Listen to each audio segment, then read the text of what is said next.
Coming up on Mountain News this morning, we're still about a month away from the primary election, but today is the deadline to register to vote. And previously deemed a Category 4 hurricane, Michael has been upgraded to a Category 5 storm ranking. Plus, deadly flooding in Quebec is forcing hundreds of people from their homes. Dedicated to Eastern and Southern Kentucky, this is WYMT Mountain News This Morning.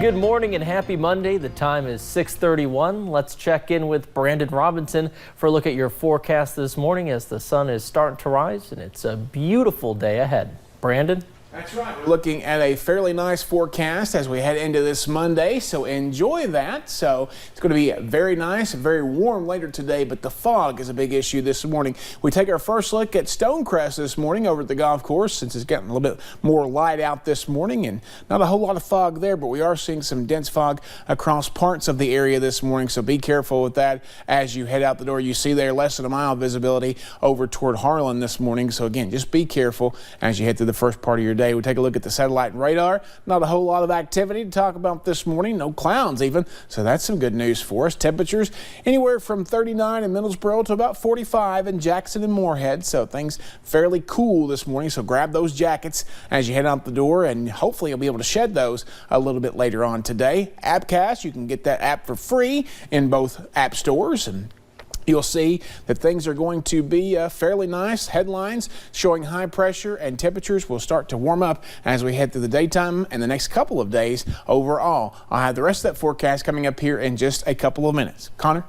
All right, thanks, Brandon. President Trump spent his Easter weekend in Florida. The president is not happy about the Mueller report. He blasted it as a hit job. Back in Washington, special counsel Robert Mueller remains silent. The president's personal lawyer, Rudy Giuliani, says his client is angry at Mueller. He said even if the president had fired Mueller, it would not have been an obstruction of justice. Why wouldn't you be angry at someone who tried to frame you for a crime and accused you of treason when it is absolutely untrue? Congressional Democrats are taking a close look at the 10 times the president may have obstructed justice as Mueller outlined. They have issued a subpoena for the full unredacted copy of the report and asked Mueller to come testify. In other national news, a federal judge ruled the Trump administration failed to consider environmental effects of a decision to resume coal sales from federal lands. U.S. District Judge Brian Morris from Montana ordered government attorneys to enter negotiations with states and environmental groups that have sued to stop the sales. More than 40% of U.S. coal is mined from federal lands. And Easter celebrations on the national level include the president attending services yesterday morning. President Trump attended Easter Sunday services at a church by the sea in Palm Beach, Florida. President Trump walked into church with First Lady Melania Trump, daughter Tiffany Trump, and Tiffany's boyfriend. The president wished people passing by a happy Easter. And Pope Francis celebrated Easter Sunday Mass on a flower-adorned steps of St. Peter's Basilica as thousands of pilgrims and tourists jammed St. Peter's Square to join in the service and later receive his blessing. 55,000 Dutch flowers and plants decorated the square and transformed the occasion into a large flower garden. And polling stations opened up in Egypt this weekend where voters will decide on the controversial change to the Constitution. The voting for the referendum that would keep their president in office until 2030, giving him sweeping power over the judicial and legislative branches. And a soldier originally from Richmond died in Iraq on Saturday. The Department of Defense says Ryan Riley was a fire control specialist stationed out of Fort Campbell. The department did not say how he died, but that it is a non-combat related incident. Riley enlisted in October 2016. He was 22 years old. The campaign to be Kentucky's governor is well underway, but even though we're still about a month from the primary election, today is the deadline to register to vote. Some experts say that deadline is one reason voter turnout is so low here. Voter turnout in the last governor's primary back in 2015 was around 30%. That's less than 1 out of 3 registered voters actually showing up to the polls. Other places have automatic voter registration where the state automatically puts people on the voter rolls given the information they have, or even same-day registration where you can register and vote at the same time at the polls. And those states have the highest turnout. If you need an absentee ballot, you can apply for one at your county clerk's office. The deadline for that is May 14th. A previously deemed Category 4 hurricane, Hurricane Michael, has been upgraded to a Category 5 storm ranking. The upgraded categorization of Hurricane Michael has many local officials excited for what could come from being a Category 5. Now, Emergency Services Chief Mark Bowen says this should help the area get more assistance. This being categorized as a 5 will draw some national attention back to us. And again, we're a small area, a small population of people that was affected by, the third strongest storm in U.S. history. Bowen also mentioned the timing on classifying Michael as actually rather fast due to the amount of weather instruments damaged during the storm. And deadly flooding in Quebec is forcing hundreds of people from their homes. A 72-year-old woman died Saturday after driving her car into a massive sinkhole caused by the flooding. Rising rivers in Quebec have also already flooded more than 900 homes.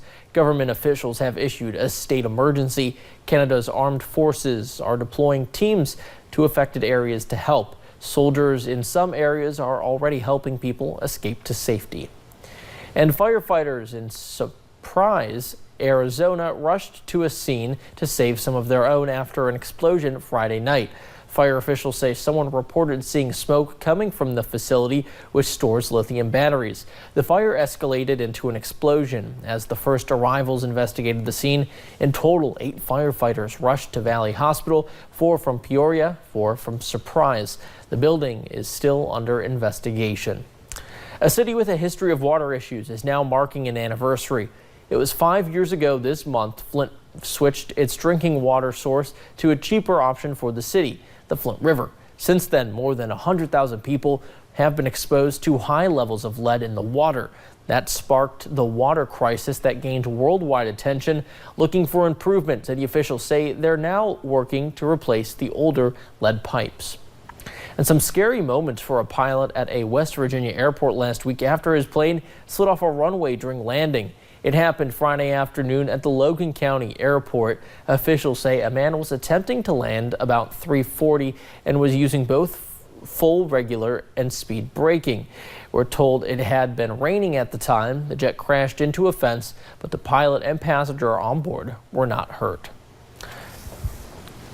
The East Kentucky Dream Center is making some kids' dreams come true. Sunday morning, some Pike County families woke up with eggs in their yard. That's all thanks to some volunteers who planted them the night before. WYMT's Marianne Fletcher tagged along as they played Easter Bunny.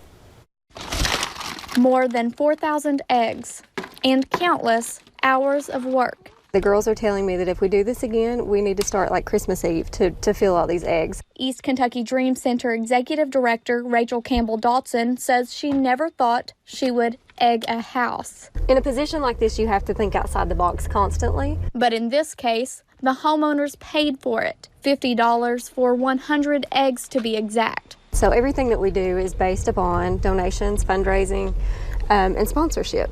Volunteers with the center scattered eggs in multiple Pike County yards Saturday night.